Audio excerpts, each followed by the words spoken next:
ଦୁନିଆର ସବୁଠାରୁ ବଡ଼ ମୋଟିଭେସନ୍ କ'ଣ? ସେହି ଜିନିଷଟି କ'ଣ ଯାହା ଆପଣଙ୍କୁ ପ୍ରତି ମୁହୂର୍ତ୍ତରେ ଆଗକୁ ବଢ଼ିବା ପାଇଁ ପ୍ରେରଣା ଦେବ, ଯିଏ ଆପଣଙ୍କୁ ବାରମ୍ବାର ମନେ ପକାଇ ଦେବ ଯେ ଆପଣ ଏମିତି ଖାଲି ବସି ରହିଲେ ହେବ ନାହିଁ, କିଛି କରନ୍ତୁ। ସେହି ଜିନିଷଟି କ'ଣ ଯାହା ଆମ ଭିତରେ ଶକ୍ତିକୁ ଜାଗ୍ରତ କରିବ। ଶେଷରେ ସବୁଠାରୁ ବଡ଼ ମୋଟିଭେସନ୍ କ'ଣ? କ'ଣ ସେଇଟା ଟଙ୍କା? କ'ଣ ସେଇଟା ନାମ ବା ପ୍ରତିଷ୍ଠା? ନା କୌଣସି ବ୍ରେକଅପ୍? ନା ଏଥିରୁ କିଛି ବି ନୁହେଁ। ଦୁନିଆର ସବୁଠାରୁ ବଡ଼ ମୋଟିଭେସନ୍ ହେଉଛି ଆପଣଙ୍କ ପରିସ୍ଥିତି, ଆପଣଙ୍କ ପରିବାରର ଆର୍ଥିକ ଅବସ୍ଥା।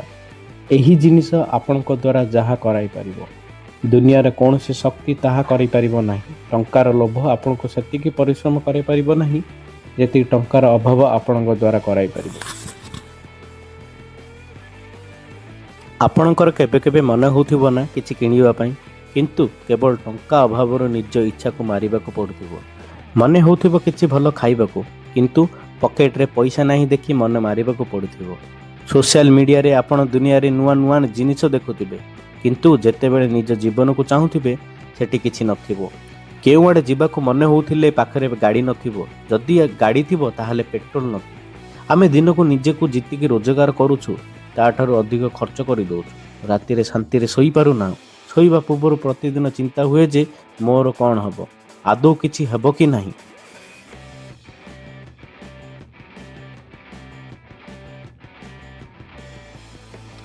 ଆପଣଙ୍କର ବାପା ମା ଦିନସାରା କଠିନ ପରିଶ୍ରମ କରୁଛନ୍ତି ସେହି ଅଳ୍ପ କିଛି ଟଙ୍କା ପାଇଁ, ଯେଉଁଥିରେ କି ଆପଣ କେବଳ ବଞ୍ଚି ରହିଛନ୍ତି। ସେତିକି ରୋଜଗାର କରିବା ପାଇଁ ସେମାନେ ସକାଳୁ ରାତି ଯାଏଁ ଏତେ କଷ୍ଟ ସହୁଛନ୍ତି। ବେଳେବେଳେ ମନ ହେଉଥିବ ଶରୀର ମନ ଥକି ଯାଉଥିବ, ଅନେକ ଲୋକଙ୍କ କଥା ଶୁଣିବାକୁ ପଡ଼ୁଥିବ, ତଥାପି ସେମାନେ କାମ କରନ୍ତି କାହିଁକି? କାରଣ ସେମାନଙ୍କ ପରିସ୍ଥିତି ସେମାନଙ୍କୁ ଏହା କରିବାକୁ ବାଧ୍ୟ କରୁଛି। ମନେ କରନ୍ତୁ ଆପଣ କୌଣସି ସଭା, ସେମିନାର, ପାର୍ଟିକୁ ଯାଇଛନ୍ତି। ସେଠାରେ ଦେଖିବେ କିଛି ଲୋକଙ୍କୁ ବହୁତ ସମ୍ମାନ ମିଳୁଛି। ଆପଣଙ୍କ ମନରେ ମଧ୍ୟ ଆସୁଥିବ ଯେ କାଶ ଏହି ସମ୍ମାନ ମୋତେ ମିଳନ୍ତା, ଲୋକମାନେ ମୋ ସହିତ କଥା ହେବାକୁ ବ୍ୟାକୁଳ ହୁଅନ୍ତି। ସେଠାରେ ସମସ୍ତେ ଭଲ ପୋଷାକ ପିନ୍ଧିଥିବେ, କିନ୍ତୁ ହୁଏତ ଆପଣଙ୍କ ପୋଷାକ ସବୁଠାରୁ ଖରାପ ଥିବ। ସେତେବେଳେ ଭିତରୁ ଗୋଟେ ନିଆଁ ଜଳିବ ନା ଯେ ମୋତେ ମୋର ପରିସ୍ଥିତିକୁ ବଦଳାଇବାକୁ ହେବ, ମୁଁ ଏମିତି ରହିବି ନାହିଁ। ଏବେ ହୁଏତ ଲୋକମାନେ ଆପଣଙ୍କୁ ଗୁରୁତ୍ୱ ଦେଉନଥିବେ, ଆଉ ଏହି କଥା ଆପଣଙ୍କ ଭିତରେ ବହୁତ କଷ୍ଟ ଦେଉଥିବ। ମନେ ରଖନ୍ତୁ, ଲୋକେ ଆପଣଙ୍କର ସେତେବେଳେ ସମ୍ମାନ କରିବେ ଯେତେବେଳେ ଆପଣଙ୍କ ପାଖରେ ଟଙ୍କା ଥିବ ଏବଂ ଆପଣଙ୍କ ପାଖରେ ଗୋଟିଏ ପରିଚୟ ଥିବ। କାମ ଏମିତି କରନ୍ତୁ ଯେ ନାମ ହୋଇଯିବ, ଆଉ ନାମ ଏମିତି କରନ୍ତୁ ନାମ ଶୁଣିଲେ କାମ ହୋଇଯିବ।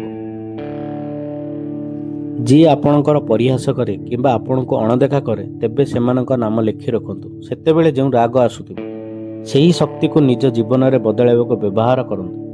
ଆପଣ ବହୁତ ଭାଗ୍ୟବାନ ଯଦି ଆପଣଙ୍କ ପାଖରେ କିଛି ନାହିଁ, କାରଣ ଏଇଟା ହିଁ ସେହି ସମୟ ସେତେବେଳେ ଆପଣଙ୍କ ପାଖରେ ହରାଇବାକୁ କିଛି ନାହିଁ, କିନ୍ତୁ ପାଇବାକୁ ସାରା ଦୁନିଆ ଅଛି।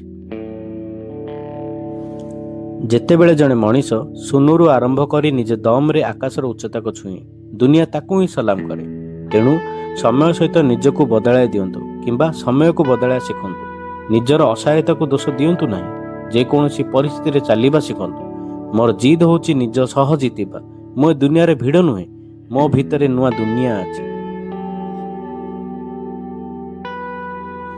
ଜୀବନ ଅସୁବିଧାରେ ଭରା, କିନ୍ତୁ ସାହସ ଆମ ନିଜ ଭିତରେ ଭରିବାକୁ ହେବ।